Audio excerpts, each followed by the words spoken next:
Jesus girl. Jesus girl. Hey, it's the diary of a Jesus girl.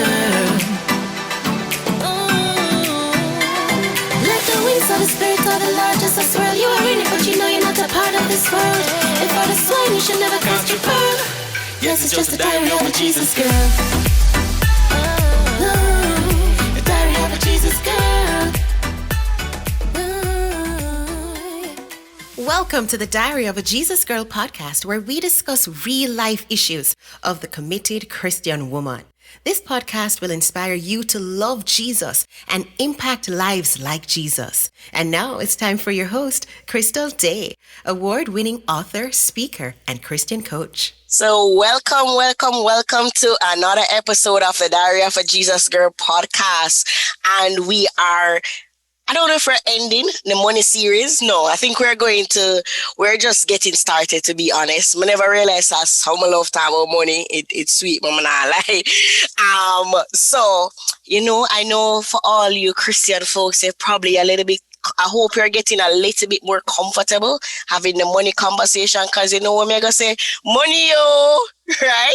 Yes, that's how we're starting this week's podcast. So, it's kind of toying with the name. What do I name today's episode? And to be honest, I'm going to be a nice girl and say, a Christian girl and her money. That's the name of today's podcast episode. So I have two friends with me today, right? And one is no stranger to the podcast. I think is my new co-host, right?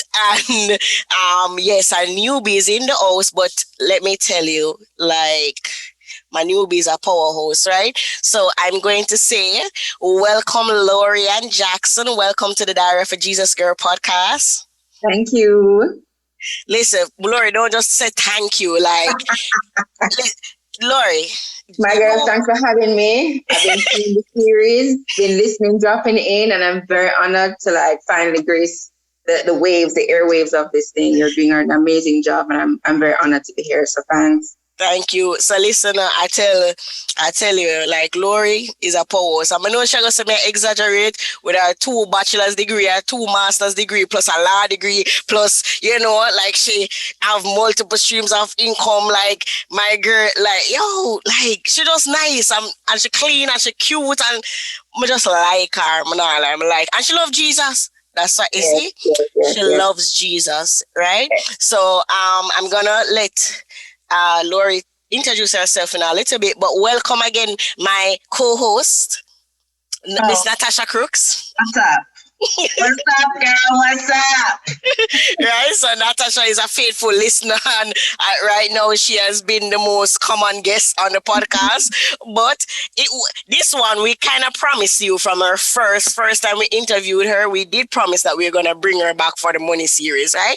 Because for the last year and a half, she has been doing her debt-free journey on Instagram, where every Wednesday she posts, what's happening with her debt-free journey, and she has been very consistent, right, about knocking out those debts, and I think she only have 1 left, so I'm gonna let her share a little bit about that. So, again, why are we doing this series? On the Diary of a Jesus Girl podcast, as we mentioned from the beginning, we have conversation where people don't want to have, right? Those conversations in church that we don't want to talk about, and honestly, be real, money is one of those topics that many churches are very uncomfortable with having. There is a part that people feel like, if I tithe my money or throw my money at church, the pastor gonna live big life, the pastor gonna thief my money, right? So you have that. Then, if the pastor asks for too much, in a church asks for too much money, or, so there's just so much things about money that makes people uncomfortable. But what I found it even worse, women struggle even more to talk about money, right? So you find that in the men's circles, or, when men decide to do stock, buy stocks, or they find something new, you find that they have no problem to have certain conversation. But women, if you're broke, you must say you're broke. You must, I'm blessed and highly favored. No, sorry. Yeah, like that now work, right? So I'm sure many of you would have heard that, one of the topics that Jesus spoke about a lot in the scriptures is money. Why? Because they always say, if you show me your money, show you where you put your money, you kind of know where your heart is, right? And that's the truth. So I wanted us to have this conversation very transparently about our money. So I'm gonna ask Laurie to just share a little bit about herself. How you grew up, how did you come to Christ? Let us start there first, right? Oh, That's the wow. question. Yes. So everybody on the Wow. Diary of a Jesus Girl podcast must share their conversion story. How did you come to Donkey Christ? years ago. So start there and then tell us a little bit about yourself. All right. So fortunately, I had a mother and a grandmother that were a part of like I guess a revival that was going on in Jamaica in the 70s and 80s. So when I dropped, Lord, I'm dating myself now. When I dropped Come Boom, I actually dropped in the middle of the birthing of a church that my mom was a part of. It's now called Christian Life Fellowship. And also my grandma went to Covenant Community Church. I think the pastors, Peter Morgan, his son now leads Go for God, right?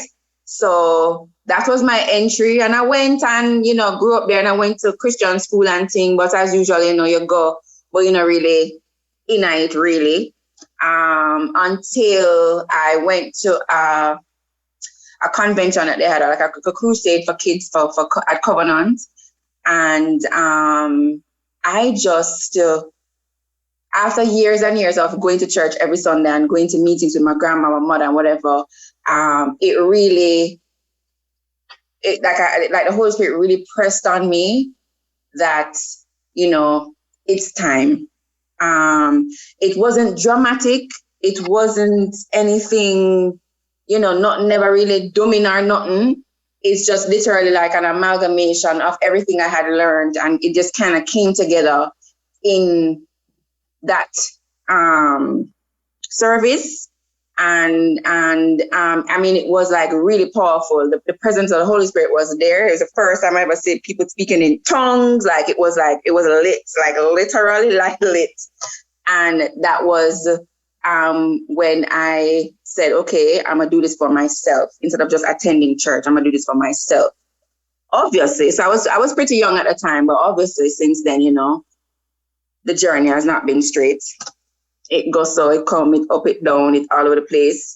But more recently, I really, recommitted and sort of got to a different level in my journey with God at the beginning of at the end of 2014-ish.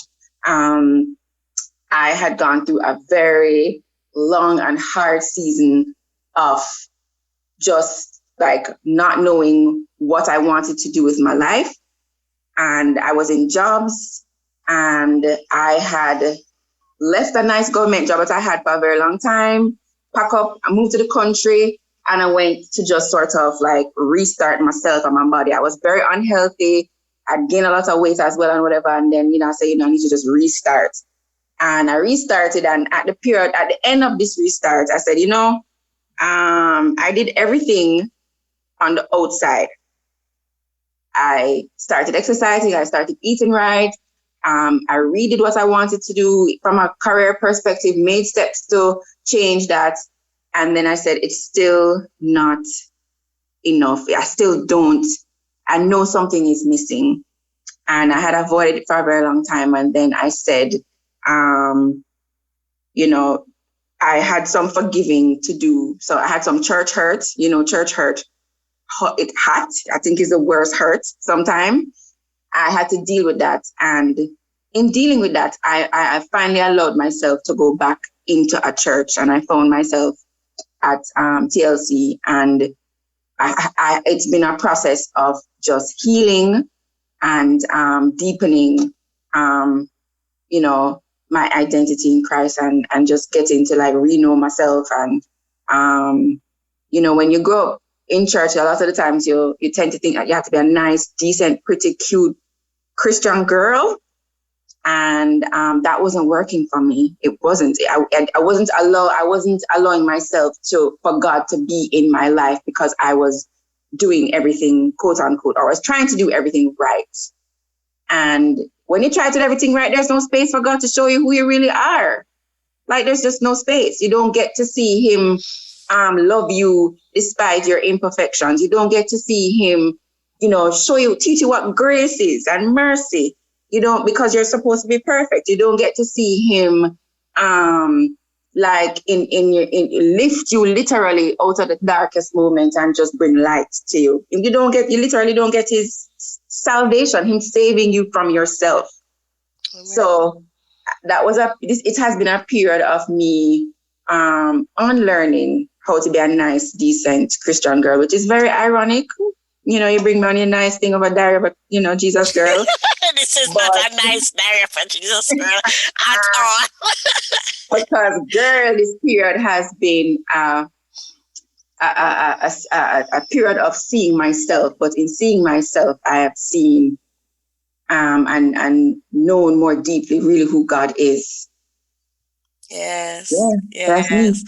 Yes, thank you, Laurie. So, boy, Laurie just almost preached another message. Like right now, Natasha is like shaking her, like, girl, you like, because, she grew up in a church too, so, oh, no, my story different. Me did get for bad and go on bad and come in God. But, Yeah, we're the ones who hide and bad and then, Yes, but... Mm-hmm. No, all right, oh, no, don't laugh. Yeah. So, but... boy, what would we do without Jesus? Like, he's so faithful, right? He's so faithful. So, I mean, if somebody that's listening know, and that's why I always tell you guys, when you're listening to podcasts, like, share the podcast with somebody, because the truth is, like, you don't, no matter if you feel like somebody is a nice Christian person, or if they're, them lukewarm or they're not saved, like, you don't know, just how somebody's story, it will be a blessing to them. So I thank you for your honesty, Laurie. And yeah, I guess everybody wants us to get into the money conversation, right? So I want to start, and I'm going to share mine. Listeners, don't worry, we're going to start sharing ours. But here's what I want us to start. One, tell us what is it that you do now in terms of a job or a business, or what you do, so persons can have an idea of where you are at now. Similarly, Natasha, you can do the same. What was your education background like? Just that kind of, just tell us a little bit about you in the professional, entrepreneurial, whatever space, so they have an idea of, where we are at. So, Natasha, you can go ahead. Okay. So, I'm Natasha, for the Americans, Natasha. Background of me. So, educationally, so transparently, I'm 33 years old. And educationally, I have a bachelor's degree in psychology. And I went on to pursue my master's degree in higher education administration, which basically means that I work in the college and university systems on the student affairs side of things. So I support students, whether it's through admission to school or paying for school or what classes you need to take for your major, etc. So that is what my education has been like. As it pertains to money, even going back to thinking about childhood and growing up, I don't know that I necessarily had a clear idea of money per se. My mom operated a business when we lived in Jamaica, but I know that I ate, I had clothes. I went to school with other people that had the same thing, so I didn't necessarily have just a clear idea of whether were we rich, were we poor? I don't really know. I'm just a kid. And I think that even going into teenage years, I think when I migrated with my mom to the States, I think more so I started to understand a little bit differently, because in the States, if you're going to a public school, you're wearing just regular clothes and not school uniform. And so I think that's when you start to kind of understand that, all right, you believe that if you're going to school with someone that has the latest name brand, everything, that, their family is well off, they can probably afford these things. I didn't necessarily always have the newest things. And so that's kind of when I started to, get a idea of different perceived income. And I say perceived income because just because people are buying new things and name brand things doesn't necessarily mean that they have the money to fund that. And that's where we talk about debt. But I think that really my mom, for the most part, just really told me, as I was going more into college, about saving your money. She was very adamant that when I went to college that she was not going to be taking out any private loans to send me to school. So she instilled in me, even back then, to, if you want to go to this school, and it was a private school, back then tuition only was $40,000 a year.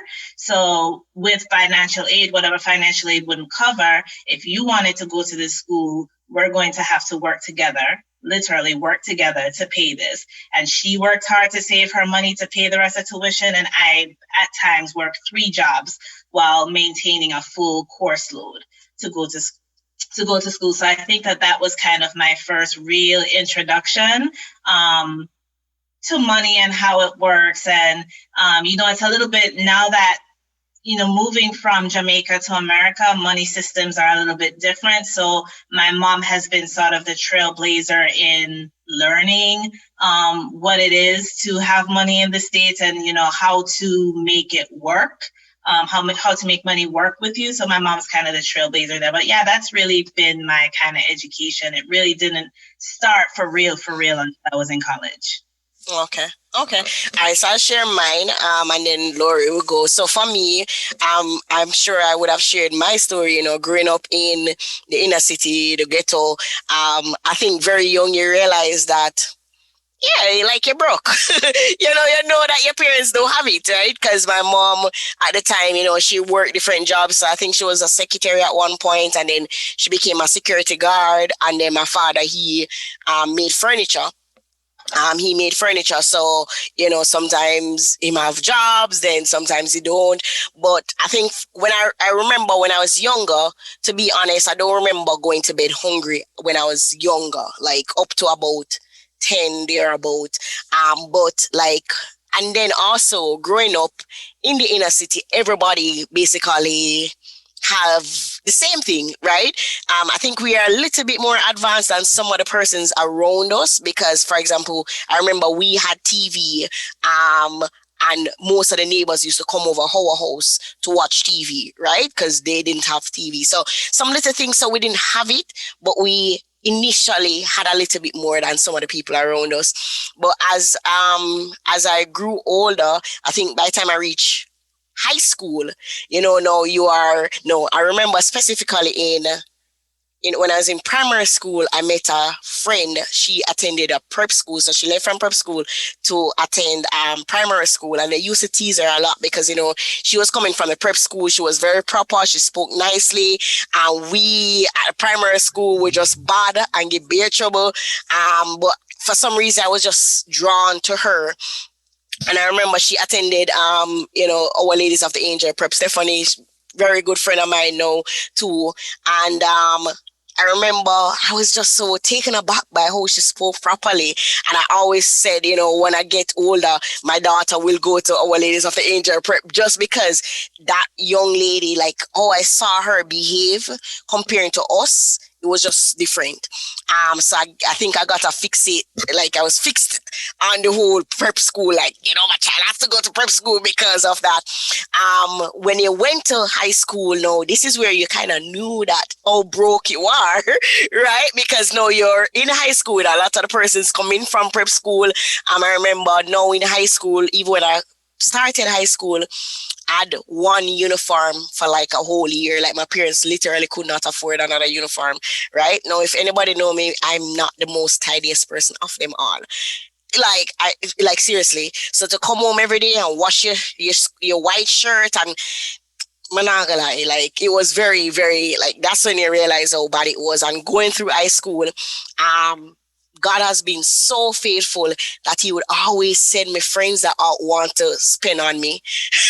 Right? So I was that fake, like my like whatever, like I get $100 Jamaican for lunch money. And I remember by the time I pay bus fare, I probably had like $60 left. And that probably could have only buy a patty or a bag juice or something. But I could go home with my $50 or $60 because my friends always buy me lunch. I mean, remember going to barbecue, my friends like suit me out. My friend at the time, my best friend at the time, Tamika at the time, she suit me out. I remember my first cell phone she bought me, the first Jansport bag she bought me. Like, you know, God was so faithful to send her in my life where, you know, but you know, say you're broke, like extremely broke.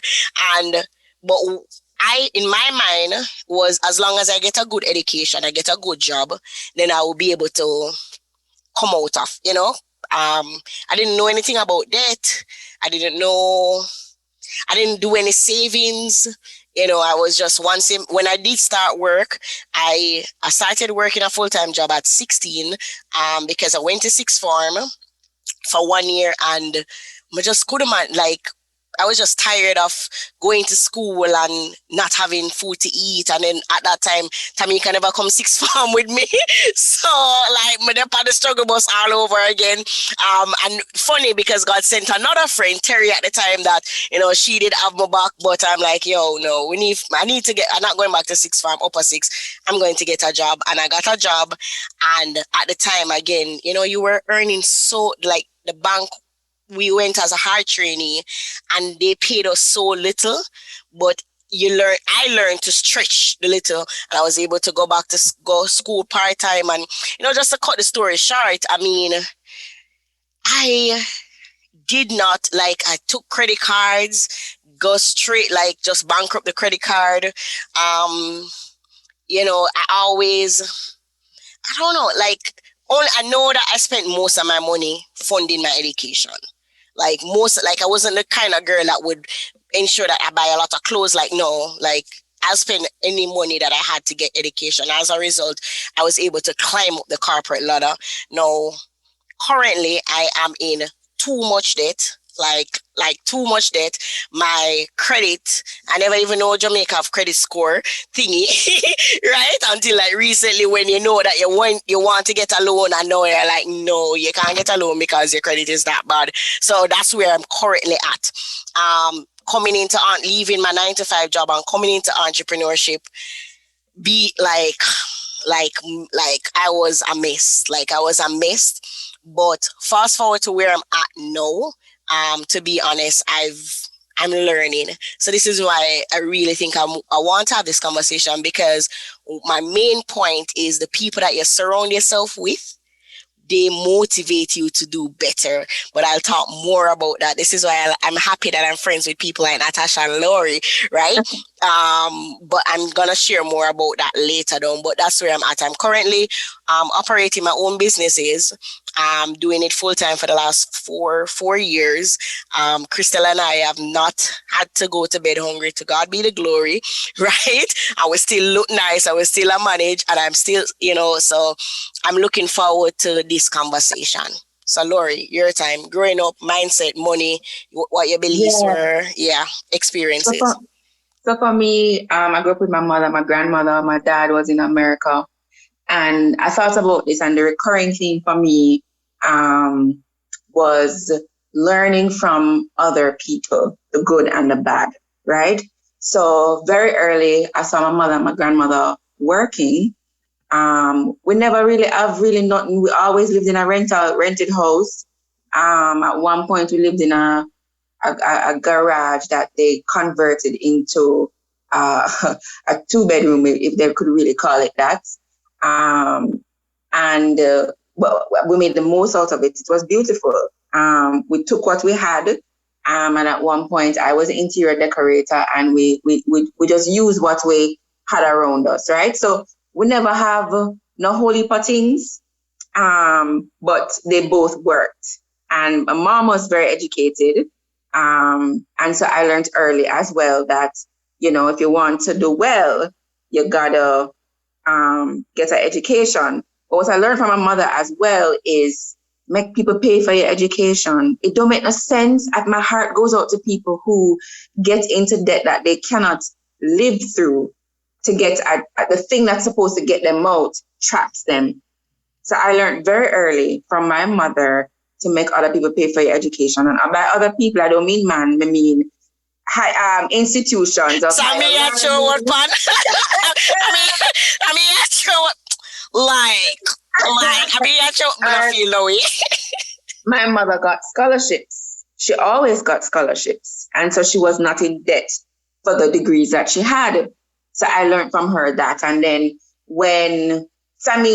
she had a job and grandma had a job, but, there were times at the lovely Vast Prep when they would call me out of class and say, well, when your mom comes for you today, can we speak to her? We want to know about the school fee. What about the school fee? So I've been pulled out of class several times about the school fee. And so I went to Vast Prep and I went to Covenant Prep and I went to Vast Prep school. I don't know how they did it, but they did. And the school fee was always an issue. But I learned very early that, we're not going to embarrass. We do what we have to do. And when it reach, God send it. When God send it, it reach, and that's it. And we do our best in between.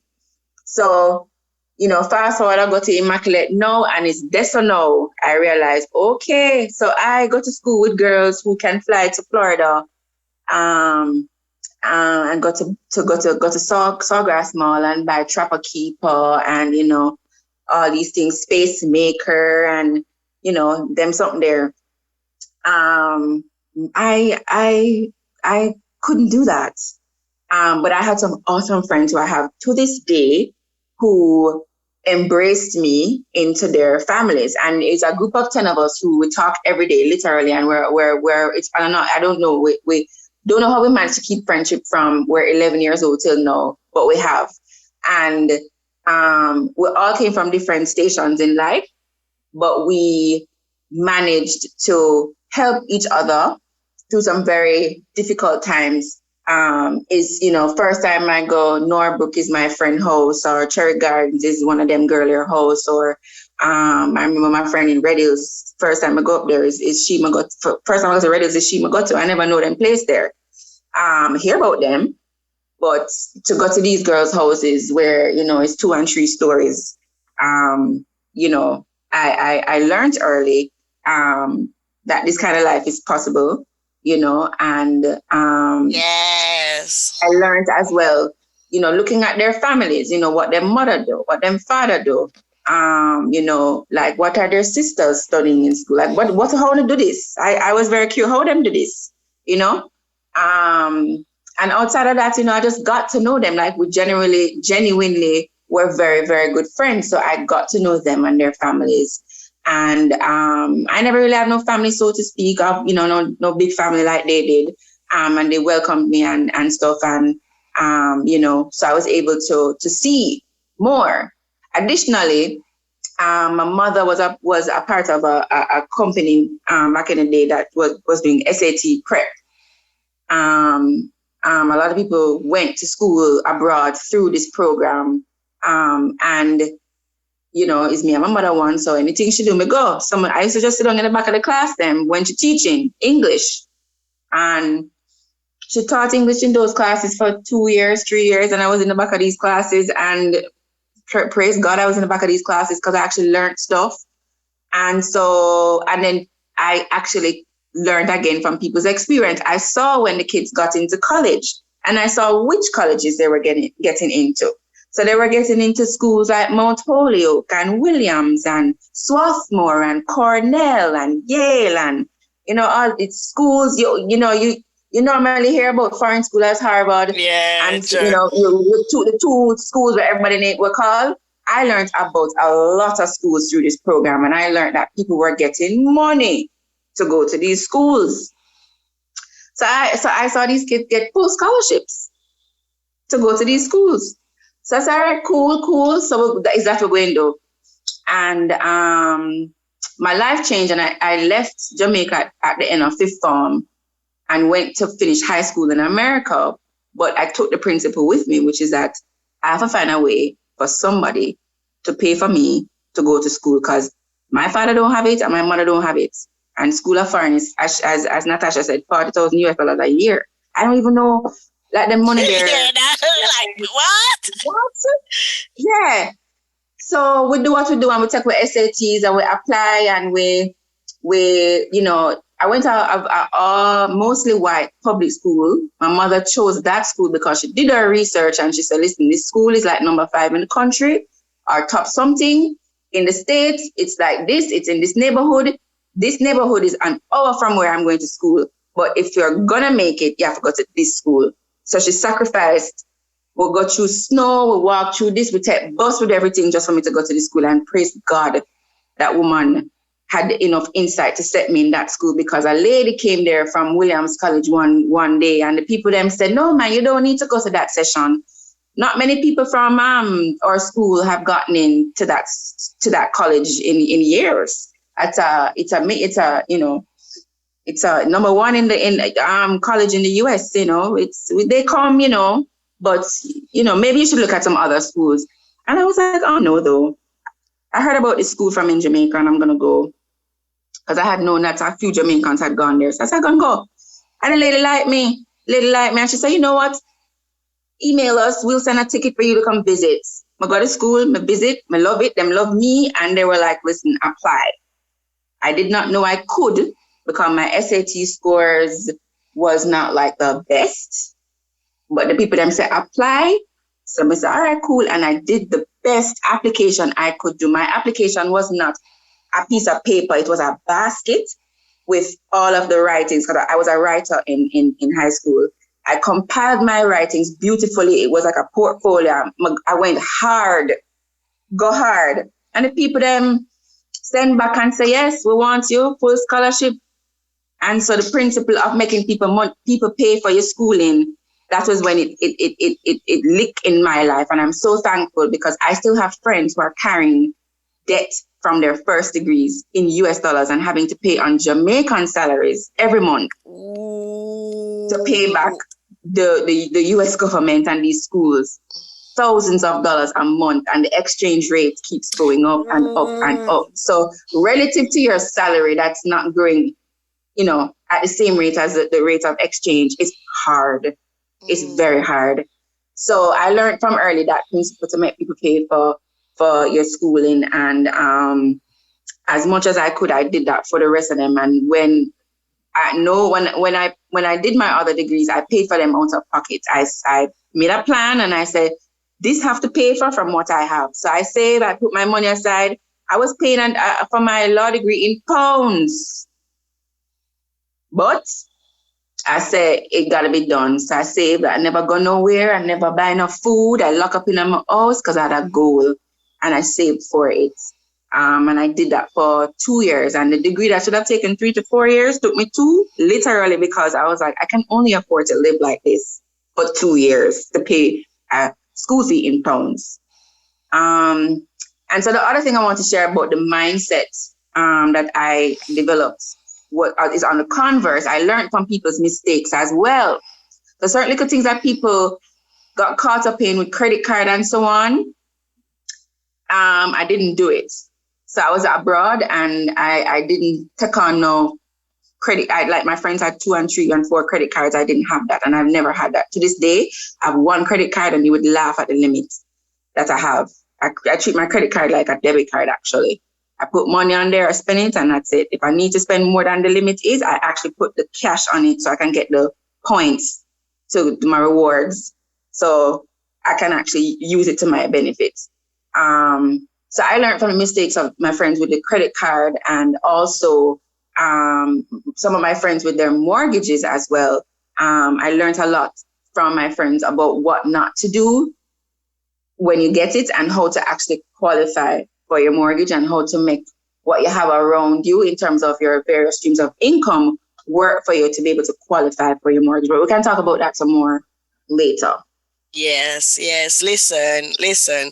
So I don't know, like, I feel like there's just so many nuggets. So here's what I want us to cover, because I mean we could go on and on and on. So I want us to cover one, debt. So if you're listening, I don't want you to leave, I want you to listen, because we're gonna cover debt, which, you know, we have Natasha, the debt queen, debt free queen right now, right? We're gonna look at how possible it is to earn extra stream of income, right? We're gonna look at that, and then we're gonna just share, you know, just where we're at in terms of wealth building. So yeah, we're not millionaires yet. I don't know, but me plan for be a millionaire. I'm sorry, and then that is not Jamaican millionaire, US millionaire, right?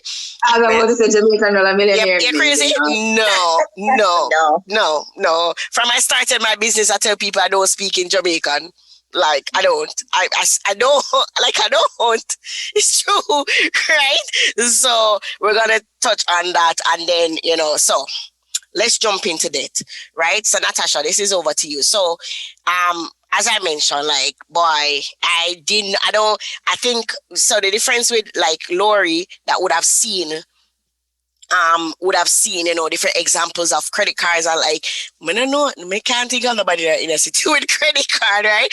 I used to work at a bank, but I found that, yeah, you just know that you get a credit card, you pay. You get a credit card, at least pay the minimum. Get a credit card, at least pay the minimum. Like, I don't ever remember learning anything, you know, about financial management. I know one of the things I did right was when I turned 18, I remember I learned about life insurance, and I'm like, you know, live a jungle, I probably die soon. You know, a gunshot probably I go catch me down there sometime soon. And I remember, not soon, but you know, just in case anything happen, right? I go insure myself, Nadine and Chris, right? Just in case, because I would have seen, you know, how when somebody die in our family, how hard it is to pay. So I'm like, you know what, just in case I die, you know, Nayoka and Dad's get a little million from me, you know. So I remember at 18, I call Sagicor and say, hey, I want to open an insurance. What can I do? And, you know, I've been throwing insurance and got like, it's so good, because at the time, you know, they would have said to pay a little extra, like a little savings. And boy, and a little Sagicor savings, they saved me enough time. Even when I was buying my house, you know, I was like, oh, I had like 100 or 200,000, could buy a little fridge and car. So that's, you know, something that I did right. But debt, I never did right none at all. So, Natasha, talk to us. You're debt free. Like, how did you even get into debt? What were your debts like? Tell the truth already. And what have you been doing? Like, what like challenged you for you to go on this journey? So talk to us about that. Girl, I'm still in debt, but thank you, Prophet, to say I'm debt free. I receive it. But all right, so yes, I'm in debt, as so many other people are. It should not be a shocker, because I feel like debt these days is normal. You're expecting people around you to be in debt just like you. So I'm very transparent. So I'm not gonna tell them all of my business. I was at the beginning of my debt-free journey. I was about, I want to say 44 or 45,000 US dollars in debt. And what that consisted of was my cell phone. I'm team Android, and I got the Galaxy S9, I believe it was. When I purchased it, it was $1,000, and I never have $1,000, but you know how they get you with the, oh, you know, we can just tack on a little $20 extra on your bill every month, you know, whatever. And you're like, $20, I can do that. So I had a phone, I'm flexing with a phone that I did not own as if I owned phone. So I had that. I had medical bills that I just kept on forgetting to pay, so much so that it got sent to collections, which in the United States, that's not good. That can affect your credit. And then I had credit card debt. Now, the thing about credit card is I actually didn't own my first credit card until I was about 27 or 28. So I wasn't one of those vulnerable college students that got sucked in. I don't even remember. I I think I got it at the time. Yes, there we go. I got it at the time because I wanted a credit card that would give me points. Because if I can get points and I can book free trips, whatever. And the issue with the credit card is that I had gone so long in life without having a credit card that when I did get a credit card and place things on the credit card, I would forget that I placed something on the credit card. And so now I'm looking at my checking account like, oh, girl, you balling out of control. Yes, let's go buy something. But no, sis, you don't have that money. So I forgot for so long that the introductory thing that they give you where they didn't charge me interest for I think like 6 months or so. But after that 25% hit. And it got out of control. I started trying to, at least pay the minimum. But when you're paying the minimum on a larger balance, it barely even touches it. Majority of it is going to interest. So my credit card, when they gave it to me, they gave me a credit max of $10,000. And believe it or not, I maxed that credit card out. It's embarrassing. So I had credit card debt. I had my vehicle. So I was paying a car note, and then the largest debt would have been my student loans. One thing that I would say about the student loans, and I mentioned this a little bit earlier, is that it worked out for me in that my mother only decided to let me take out the loans that came with my financial aid package because those loans were in my name, and Bev was not about to put her name on anybody's co-signing for anything, for any private loans. That she say, you want to go take out the loan? Want to go this up? But Proverbs says I should not co-sign. So all of those. He said, big up Miss Bev. Like I'm not co-signing for your loan, boo. Always that is great. Anyway, so I had like the federal loans, which tend to be more flexible than the private loans, and the interest rates are a little bit lower, but I graduated with about, I want to say $25,000 or $26,000 in student loan debt from going to that private university. So that was my total debt. And I was kind of just going through life, paying the minimum balances until I got to a point where I went to a bookstore and purchased Dave Ramsey's book, Total Money Makeover. Had it on my shelf for a number of years. I didn't touch it. And I don't know what was happening. I had moved to Atlanta. I was by myself, never had no friends, nothing to do. So I just picked up the book and started reading it. And it was just life-changing for me. It got me so pumped up. And I'm like, why am I in debt? I need to get out of debt. And one thing that I will say also before even going into my journey is when I graduated from college, I was fortunate enough to be able to still live with my mother. My mother said, don't feel like you have to go out there on your own, work your job, pay extra money towards your student loans, get out of that, etc. If I had actually listened to my mother's wise advice, I could have cleared out my student loans in 2 years. I graduated from college 10 years ago, and I still have student loans. We're not even going to talk about how much thousands of dollars on interest have accrued because of my inability, my inability to listen to wisdom. So I just wanted to throw that in there. Big mad. Anyway, so I just said, I'm going to start on this journey. I'm going to get out of debt. And kind of on a whim, I wasn't really thinking anything much of it, but I just put it on social media. I put a picture of Dave's book on social media and said, hey guys, I just read this book. I'm going to get out of debt. I'm telling you guys because I want to be held accountable so that I don't decide in 1 month, 2 months, 3 months, I'm going to go back to old life because now we don't tell the whole of social media. We can't embarrass ourselves like that. So you have to keep on going. So that's kind of how the journey started for me. So update us to where you're at now within the 2 years. Okay. Because, it's always good to say, boy, I'm not going to lie. Enough time I tell myself something, I come out of it, and I'm like, yeah. So, like, tell us, what has been going on with the debt? Because the next thing we're going to talk about is the multiple streams of income. So just talk to us a little bit about, like, how possible was it for you to really, one, stick to it, two, where are you in the journey right now? So I'm a very logical person that does well with structure.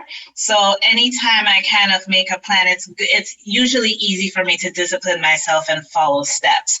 I don't do well in an area of the unknown, no type of structure. So I was able to just follow Dave's plan, which is the snowball method. Ultimately, you take your lowest debt, you line up all of your debt from lowest to highest. You start paying down on the lowest. Well, you know what? First of all, you have an emergency fund, $1,000 emergency fund, because life happened, things happen. You want something in the bank just in case you have to, throw money against something. So you're not putting yourself in more debt to take care of that emergency. So you have your $1,000 emergency fund. Then you line up your debts from smallest to largest. You pay on the smallest first, whatever the minimum monthly payment is, plus however much more you can add to that. Once you clear off that debt, everything that you're putting towards that smallest one now snowballs onto extra payments in addition to the minimum payment you're already doing for the other debt, and so on and so forth. So that's what I've been doing. The first couple or two, I think. Yeah, the first two were easy because I had a few $1,000s saved in the bank, and so I was able to pay off the phone, pay out the medical bills, and then I came onto the credit card, which was $10,000, and I was so hyped about it that by the time I got to the credit card, it honestly felt like the biggest mountain, and I was like, Lord, I don't even know how. I don't know if this is possible. Like, this just seems like such a big mountain. So at that time, I decided to started looking for some additional streams of income, and I'll talk about that a little bit later, to help put more money towards the credit card debt. While I'm doing all of this, I'll mention I did stay active on social media. That's what birthed Debt Free Wednesday. It's hashtag Debt Free Wednesday, hashtag Journey to Debt Free, where each week I would just talk about what I was doing. Usually when I'm posting on social media, honestly, like I don't have a lot of followers. I'm sure I have like under 1,000 followers. I'm not this big influencer. So honestly, when I'm talking on social media, I'm really talking to myself. And I didn't realize how many people were actually paying attention to what I was doing until I started to get a lot of traffic in my inbox and my text message, people talking to me about what I'm doing. But anyway, I paid off the credit card. I paid off $10,000, and I paid off $10,000 in the middle of a pandemic. That's my God. All right. So paid that off.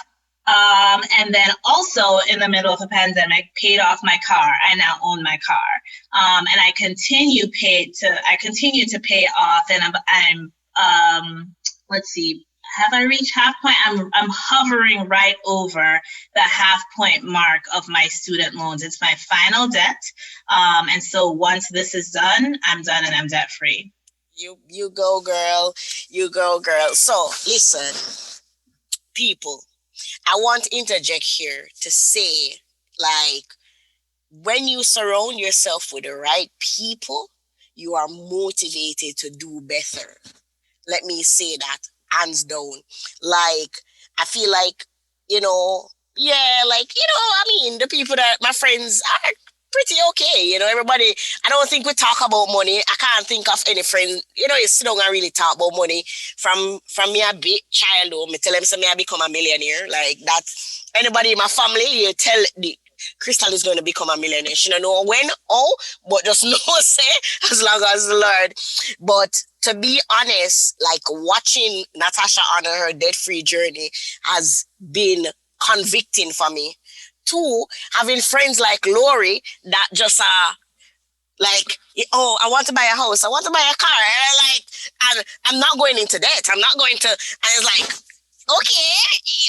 And then I have other friends, like I have a friend Terry, right? That she's more into investment. And, my friend Tashna is into budgeting. And you're like, okay, you need to get your life together, girl, like, no, girl. So the first tip I'm going to give somebody is to get in company that, that are really having these conversations. So we're going to talk about the earning an extra stream of income. Laurie, talk to us. All right. So I learned pretty early that my salary alone wasn't going to cut it. And I think, especially in the Caribbean, we grew up thinking that we should just, you would know, you talk about the entrepreneurship journey, that you must have a job and just go to this job and stay in the job, and the job's supposed to take care of everything, right? I learned that the reason I felt so anxious about my life was because I was seeing my job as my resource. So I had to, you talk about mindset shift. That's when said to you earlier that I stepped back and I kind of cleared up my mind and my life. That was part of it. I said to myself and I said to God, okay, so this is not just it. There must be some other way, something else that I'm supposed to be doing that will use up more of the aspects of me that I'm giving in this one 9-to-5 job. And another thing I learned is that no experience is wasted. So people thought I was a little, gone when I packed up everything and moved to the country and worked on a construction site. But I look back at that experience almost 10 years later, and it makes complete and utter sense to me why God put me there. It showed me the underbelly of construction, which is so important for what I do, which is real estate law. No. I know what its site life is like. I know what getting a development from scratch is like. I know what the mindset of the developer. I interacted with the lawyers who were dealing with that development. And so when I give up my 9-to-5 and go and say I'm going to work on a construction site and nobody understood, God saw, God knew. And he has a way of putting everything, if we allow him, he has a way of knitting everything together to get us to the place where we are fulfilling and honoring the many things that he's put into us and moving away from seeing our jobs as just resources. So I still have a 9-to-5, but as part of that journey, I said to myself, well, I need a skill because this 9-to-5 is not going to cut it. I need a skill. So I was like, well, I need to do hairdressing, nails, something, how can I leverage my Spanish? What can I do? And I literally toyed with the idea of teaching Spanish, doing nails and hair, but I'm not very creative. And then I was like, also I have a master's in law, which is a whole nother story, but I'm not actually qualified to practice law in Jamaica. So it was literally, hair, nails, teach Spanish, or go and be a lawyer. And the hair and the nails thing never really worked out because I told you I'm not oriented that way. And the teaching Spanish thing didn't take off in the way I thought it would. And it wasn't, the income wasn't as reliable and aggressive. So I was like, all right, cool.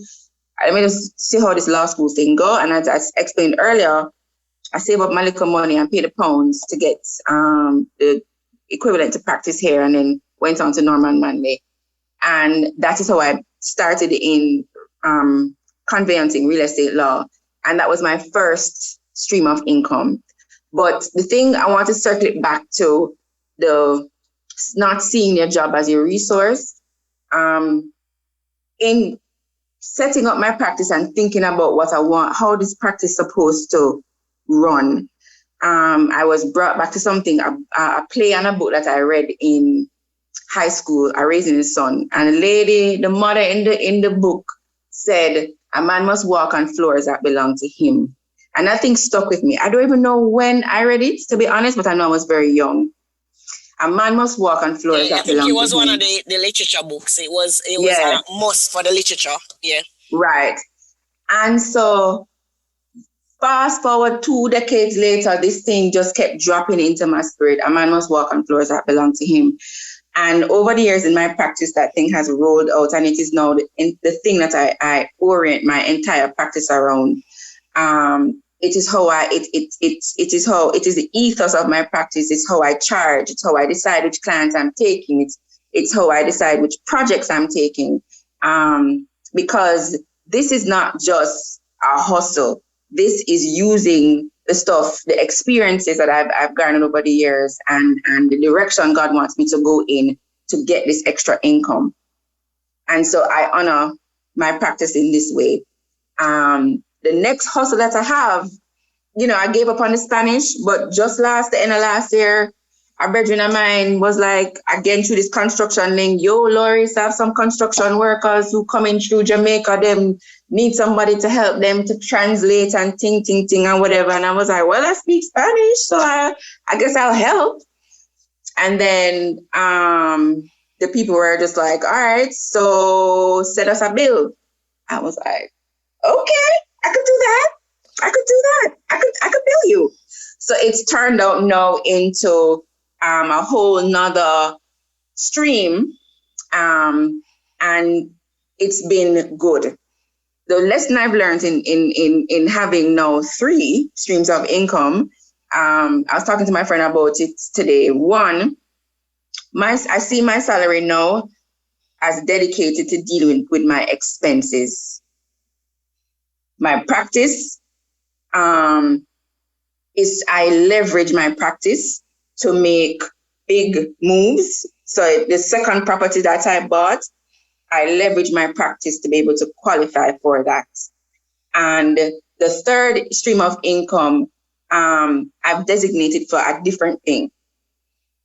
I had to learn to separate the incomes and to make them work for me and to set them up so that they empowered me to achieve the goals that I want to achieve. A lot of us tend to mix up everything. The money there, some of this money in this account. I have separate accounts and I have separate missions and goals and separate principles around these streams of income. And those principles are what guide my decision making and sort of chart the course for what I'm doing. So, the thing about my salary and the expenses, I learned that from one of the banking CEOs in Jamaica. He was like, Laurie, listen, I have all these properties and things. I couldn't get these if I was focused on my little bitty salary. My salary is to take care of, making sure that my bills are covered and my family's fine.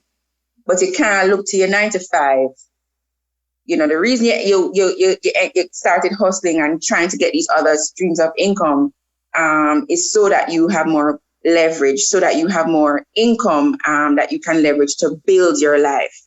So a lot of us tend to look at our jobs and our salaries as a means to how you're going to get your life to where you want it, you're a resource.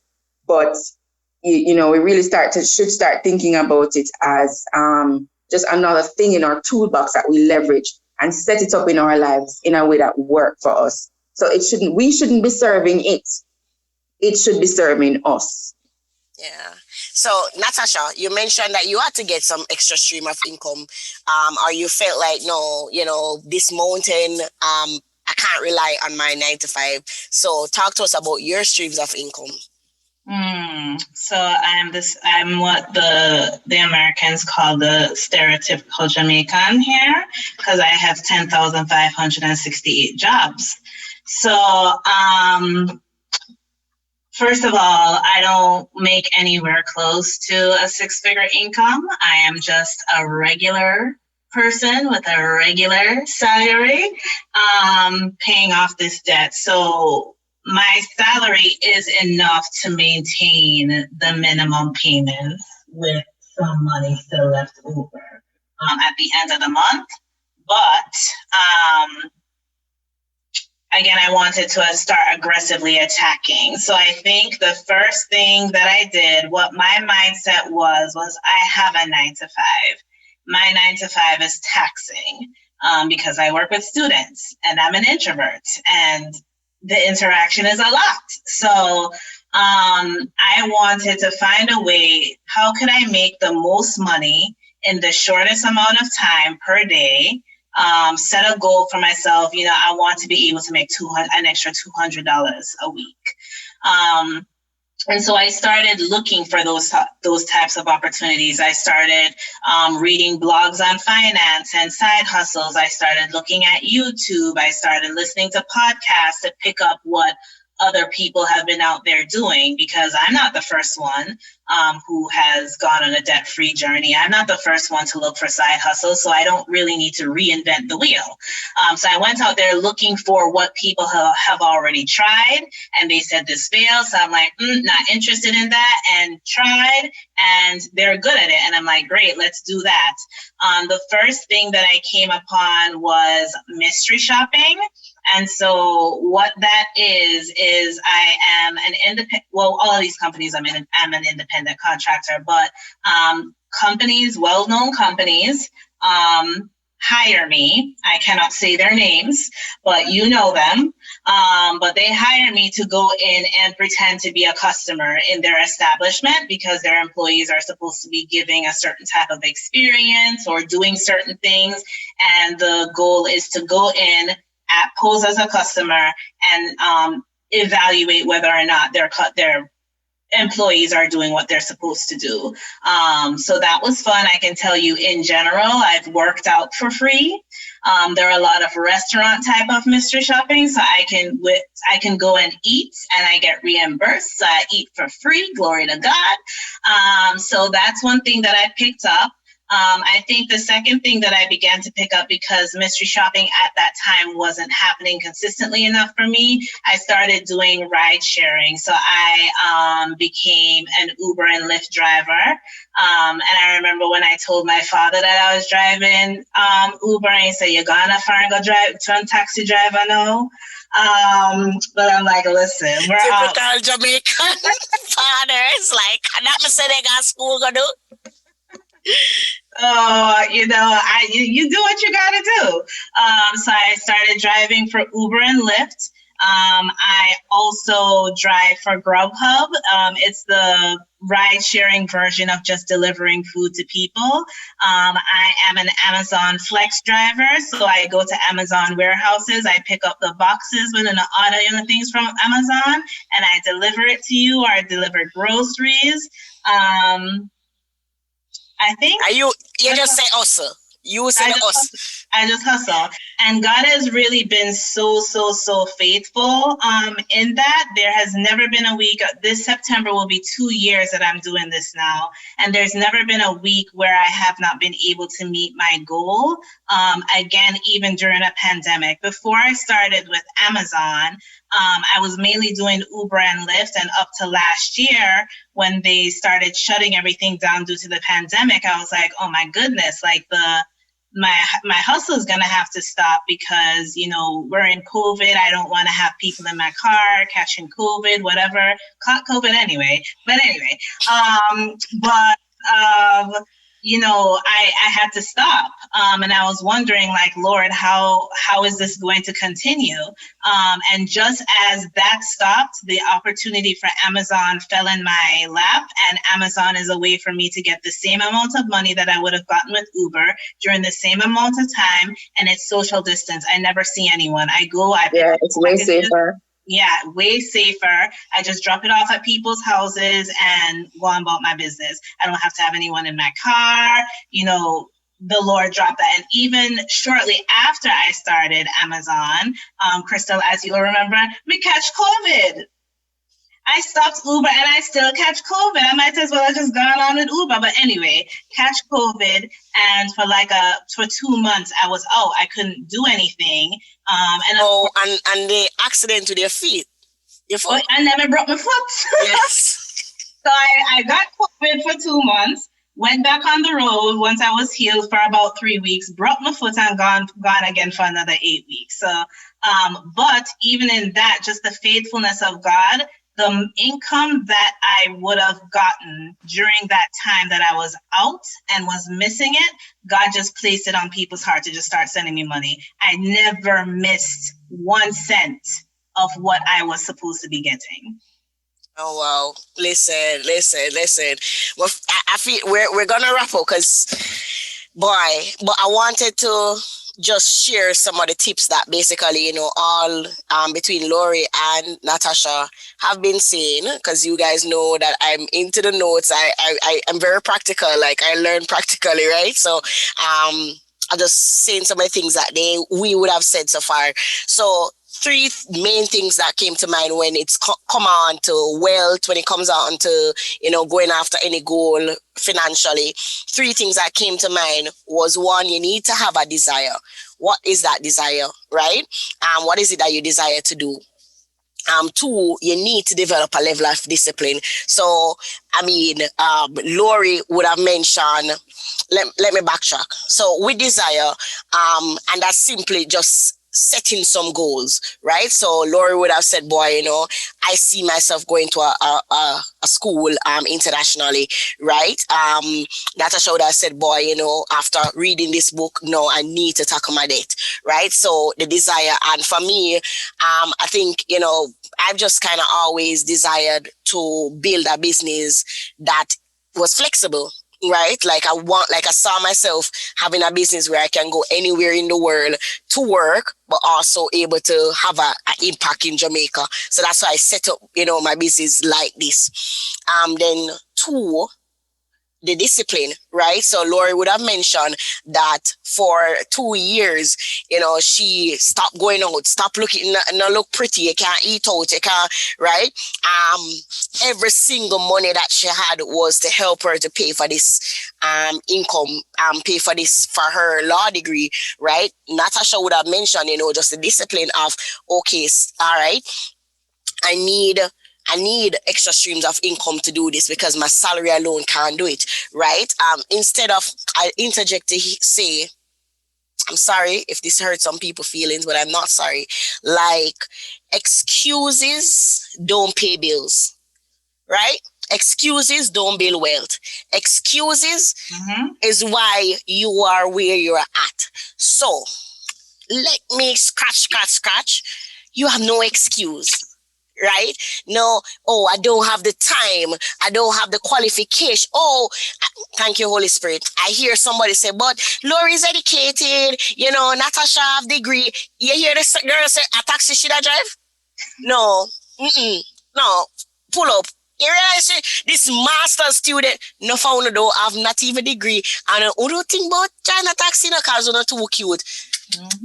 I don't know who is that for, but I was working in dirt on a construction site. Okay? This girl have a master's in law, working on dirt on a construction on a tush. Yeah. So 1, desire. 2, discipline. 3, you need to be driven, right? You need to be driven to get what you want. Like, I feel like when, some people ambition not come naturally, but you can ambition is a skill you can develop to, and when you're par with ambitious people, you have no other choice than to catch ambition to, it's like like COVID, like ambition like COVID, right? Don't cover your mask, don't wear a mask, catch the ambition, right? So, yeah, so we need some ambition so we can have drive. 2 other things I need to mention. 3 that I wrote down. Learn from other people mistake, right? This is why we read books. This is why, we like the YouTube podcast. This is why you're listening to the Diary of a Jesus Girl podcast, that you're going to leave a nice review after listening to this podcast, right? This is why you're here. Thank you for listening, and you'll be sharing this, right? But you're learning from other mistakes, learning from other person's lessons, right? Second thing, shame can't kill you. I had to write this down bold. Shame don't kill you. Here, Laurie said, how many times they had to come and call her out of school when she had go prep school because our parents, our guardian, our mom and our grandmother couldn't pay the school fee. Laurie don't die. She don't die, right? So shame don't kill you. I can tell you. So so even when Natasha mentioned earlier that, okay, you know, even though I didn't listen to my mom and do the right thing, right, I was in $45,000. Now, if you're in Jamaica, this is over $6 million of debt, right? Yes, over $6 million of debt. I'm just saying, it's enough money, enough debt, right? But she wasn't ashamed to say, this is where I'm at.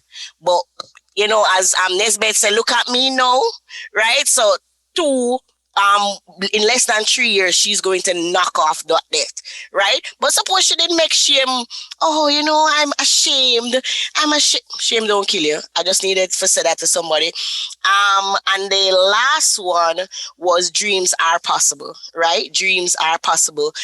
The Bible says that, you know, in Mark, that nothing is impossible with God. So as a Christian girl and her money, listen, we have a competitive advantage because we have a Father that is looking out for us. Right? So there are certain things we can do in our own strength, you know, regarding, and even Laurie mentioning that how God would have, I'm sure, you know, initially when she was taking some of these steps, she didn't see God's hand in it. But after she stepped back, she's like, you know, Jesus, you know, so you that. I see you, Jesus, boo. I see you, right? So I found that, you know, if the faith without works thing is real, right? Yes, put on your goals, put on your vision board, all of these things. And when God see you putting in the work, Natasha says, I can tell you, like the girl, like COVID mashed her up for 2 months, right? She couldn't drive for like almost another 2 months, but the Lord place it on people's heart, right? To just bless her during that season, right? And she has never been without. So this is what a Christian girl and our money. Christian girls and our money. Like, listen, I want to ask a question though, ladies. How do you handle setbacks? And we're wrapping up. But I want, and in very briefly, Laurie, just share with me, you know, I know, share a season of your life that you had a major setback, and how do you treat with setbacks, right? You all have a few more minutes because we have to wrap up soon. And then Natasha, you also. Yeah, well, I'll just refer and to it don't have to be regarding money. I mean, just setback in life, because I feel like somebody is listening is saying, oh, you know, but I lost my job, or, you know, my husband left me, or, you know, something. Yeah. Right. So I'll just refer to the season that I was talking about earlier, where I am to the country and work on the construction sites. That would generally would be viewed as a setback. I was, you know, left a nice job with, you know, benefits, and was working on a site in the dirt, and I didn't know what I was gonna do or what was gonna happen, or there was no plan. And what I decided, though, that I was going to be present. I was going to be present to the opportunity of working at this place and serving the people. And I think being present allowed me to learn a lot from them. So a lot of the skills and the knowledge and stuff that I have now, I learned because of conversations with siteman, sit down on one corner on a block, talking about laying foundation and, you know, how you set roof and why you need that over there and whatever. And also it's actually, there are relationships that I still have, so I can still call on some of the supervisors and stuff from that site. Some of whom have now big companies. They've grown in the 10 years to have big companies that I can, you know, use their services and leverage their experience. So I was present to it, not moping in it. I did have my moments where I completely fell apart, and I allowed myself to fall apart. That's why I was alone. I rented somewhere literally in a place by myself, because I had to give myself the space to figure it out with God. I had to give myself the space to fall apart, and I had to give myself the space to see myself. And there was no pressure, there was no timeline, there was no like agenda, like I have to be done by this time and it have to start out by this time. I just said, all right, this is an important season. I'll be present in the season for however long the season takes, and I'm gonna just do the work. Oh, it was lonely, it was painful, and it was hard, but I did it. And I'm not gonna say that there was anything magical that happened for the season to come to an end. But being present, opportunities came up that moved me from one thing to the next thing, and the next thing, which landed me back in Kingston and working with a company, the company that I worked with prior to the one that I have now, to where I work now. And again, all that because of relationships and my desire to just serve the people where I was. It was not ideal, but I was like, let me just serve the people. And it worked in getting me to where I am. Nice. For me, setbacks. So I have grown and come to a place where I really am not only saying this, but believing that delay is not denial. And so whenever there is a setback, instead of huffing and puffing about it, I try to change my perspective as to, all right, why did the Lord allow this to happen? What is it that he's trying to teach me through this setback? Or what is it that he's trying to give to me instead of what I thought I wanted during that setback? So 2 that I'll talk about really quickly. You guys already know somebody broke my foot, where that was a setback for me, and I wasn't able to financially make the money that I would need to make for 2 months. However, the interesting thing about that is that my mother actually, the day before I broke my foot, my mother actually ended up flying to Atlanta because she does not live in Georgia. She ended up flying to Atlanta for a completely different reason the day before, and she ended up being here 24 hours later when I broke my foot.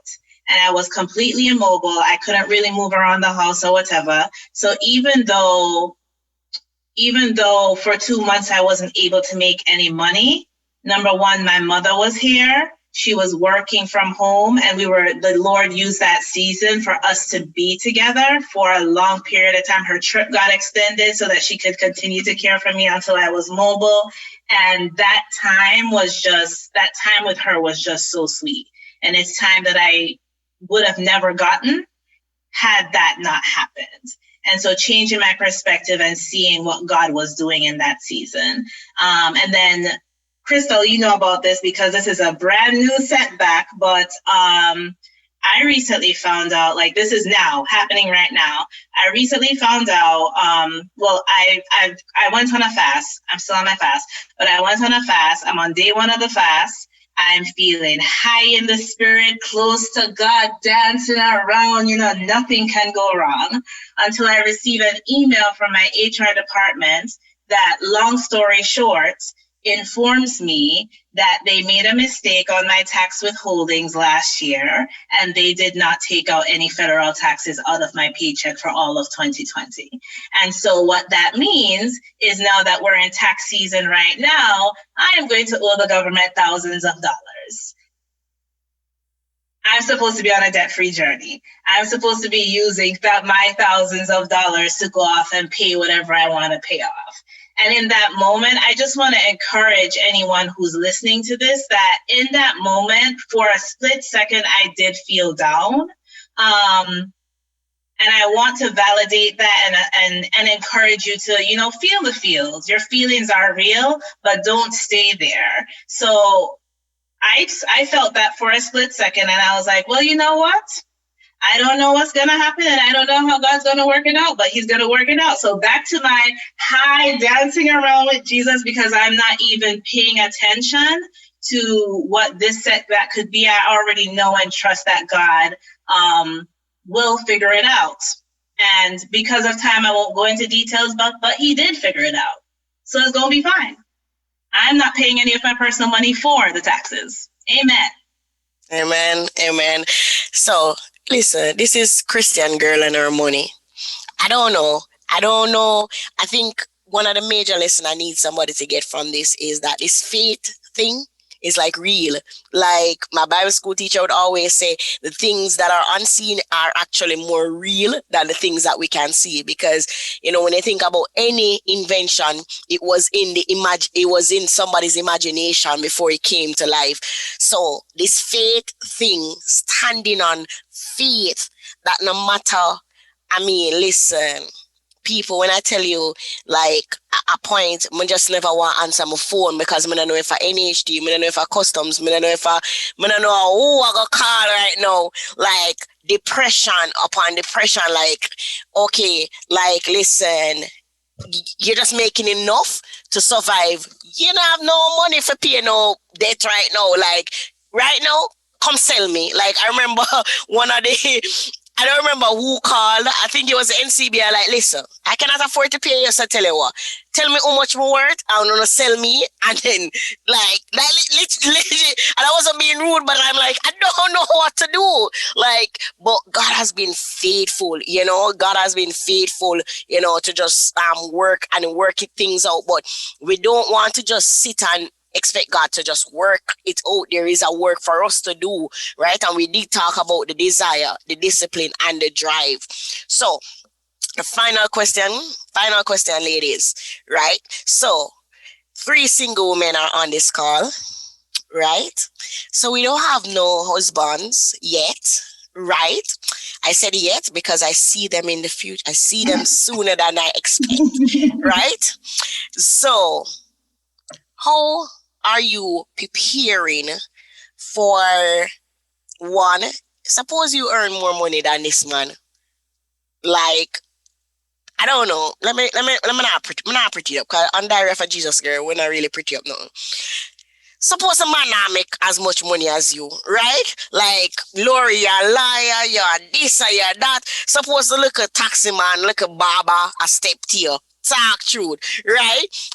So tell us in terms of, also, Natasha, like, when it comes on to men, as a single woman, a single Christian woman that is now on this debt-free journey, that's now building wealth. I don't know about but I plan to be a millionaire very soon, right? Mm-hmm. Like, how is it that you're trying to prepare for the husband that God has for you? Final question. All right, so me first? Yeah. All right, so I think in our society, women at a certain level, we tend to, we're usually faced with the fact that many of the men around us don't earn as much as we do, right? And I think for a lot of women, it's if not handled well, it can be a deterrent to you having a successful marriage or relationship, clearly, right? So what I've learned though is that every relationship is different. And so what I look for is the person's character. I look for, how they treat with responsibility, how they handle pressure, how they, are they honest? Are they truthful? Are they honest with little? Because if you're not honest with little, like, I can't trust you with a lot. So you look for character, and also somebody who is like their disposition is that they're willing, they're building something with you. So the expectation is not, even if he out earns me, that I'm coming just to sit down and, take advantage of the situation. His expectation must be that I am coming to build something with him. No matter how the money table turn. And so if he's not oriented that way, I know I'm going to be bored. And he probably will feel like I'm a burden. So I don't have it all figured out, because clearly I'm not in a marriage or anything like that yet, but I do want to be with somebody who wants to build something with me. And I look for, as I look now, somebody's character and the traits that I just, spoke about. Yeah. Natasha? I completely agree with Laurie-Ann. I really am looking at character also. And, I'm a bit of an anomaly, because when it comes to out earning a man, I almost expect it in a way, because of how I grew up. I grew up around strong boss women who handled their own finances. There wasn't a man who out-earned the woman. And so because of that, and even in my dating situationship past history, I have never dated anyone who out-earned me, or even education-wise, I would have a higher level of education. And so because that has always been my reality, I actually, and this is honest and transparent, I honestly think that if I ever met someone who out-earned me or had a higher education than me, I probably would feel insecure, honestly, because I'm just not used to it. I don't know what to do with that. But yes, I don't mind out earning. I want to be with someone that is able to provide. But when we talk about the man providing, we tend to only hone in on the finances. And a man of God, a kingdom man, has to be able to provide more than that. How are you providing spiritually? Can you be the priest of my household? Can you cover me in prayer? Can you cover our family in prayer? Can you protect our family? So provision is much more than finances. And as we know, with COVID and a pandemic, anything can happen in terms of a job. I can be working and he's not working. I lose a job, we're both laid off. So in terms of, jobs and finances, I mean, I don't... Build a solid rock on Jesus. Right, exactly. Not the job. Yeah. Okay, all right. So I want to thank Laurie and Natasha for just this conversation, right? I know that it has given you guys a lot to think about, but as we go into April, I wanted to throw out a challenge to our listeners, right? I'm going to share 3 options for challenges.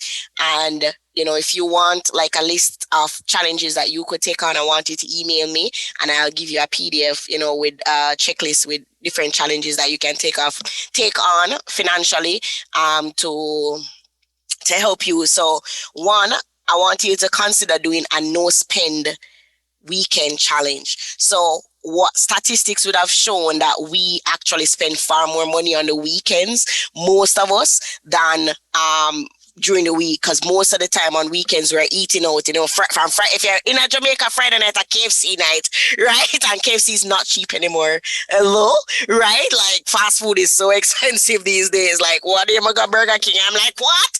No, buy. Like you can buy oxtail with Burger King money. So, right? So, no spend weekend. So for 1 month, the money that you would have spent for that weekend, like going out or whatever the case is, I want you to save that money instead, right? So that's some no spend money. Secondly, I want you to consider, don't try to do all 3 challenges, right? Choose one of the 3 to start for April. 2 is track your expenses for a month challenge. No, let me tell you guys, my whole financial life I started to have a financial life when I did this. So I worked with a coach. I worked with a coach that, to kind of help me to start out my finances. And she had challenged me to track my spending for 2 weeks. I ended up tracking it for a month. And in that month, I realized how much money I'm spending on just frugal things. And since then, it's been 2.5 years. I've been tracking my spending, and let me tell you how such a blessing it has been. Recently, I'm doing my business taxes, right? And when in doing the taxes, he sent this figure to say, this is what I owed in taxes, because based on my income, my expenses, though, I'm like, no, that's not right. But because I've been tracking my spending, while I couldn't find all the receipts itself for the expenses, because I've been tracking my spending, I was able to send him from my app, my track spending app, to all the expenses that I had for business and everything.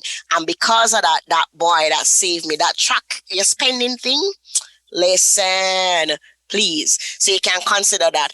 The third one, right, would be the debt-free challenge, right? Now, you know that your debt-free challenge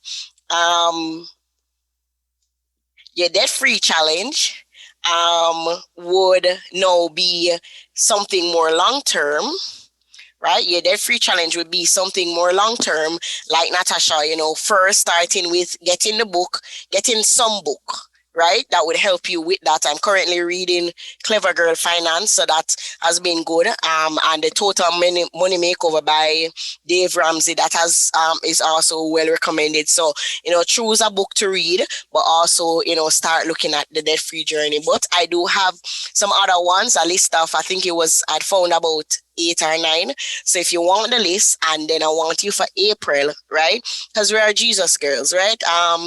Christian girl and our money, we can't, like, the broke thing now. I'm gonna tell you, say, it's when you're hungry, only time you can pray unless you're on fasting, right? But it's when you're hungry, like real hungry, you're not fast, it's hard for prayer. I can't tell you. Like, it's hard for prayer, right? Because you feel like, yeah. So, as a woman of God, the word of God tells us that we need to be a steward over everything that he has blessed us with, our time, but with our money. Stewardship is extremely important. So I want to thank you again for listening to Money March, right? Money O, right? We're not just thinking about, getting rich and whatever, but how are we going to get out of it? How can you increase our income, right? How can you deal with setbacks regarding, just financial setbacks, right? And also ensuring that we have plans in place just in case things happen. So I thank you for listening to another episode of the Diary of a Jesus Girl podcast. Again, just email us if you email me if you want the list of challenges. Also, we'll be checking back. We'll be doing another set of money later down in the year. But this has been a blessing. Thank you, Laurie and Natasha, for being here, for being so transparent, and just for sharing your amazing wisdom on the podcast. So, guys, see you in April. We have some amazing interviews lined up. So, God bless you. Diary of a Jesus Girl. Jesus Girl. Hey, it's the Diary of a Jesus Girl.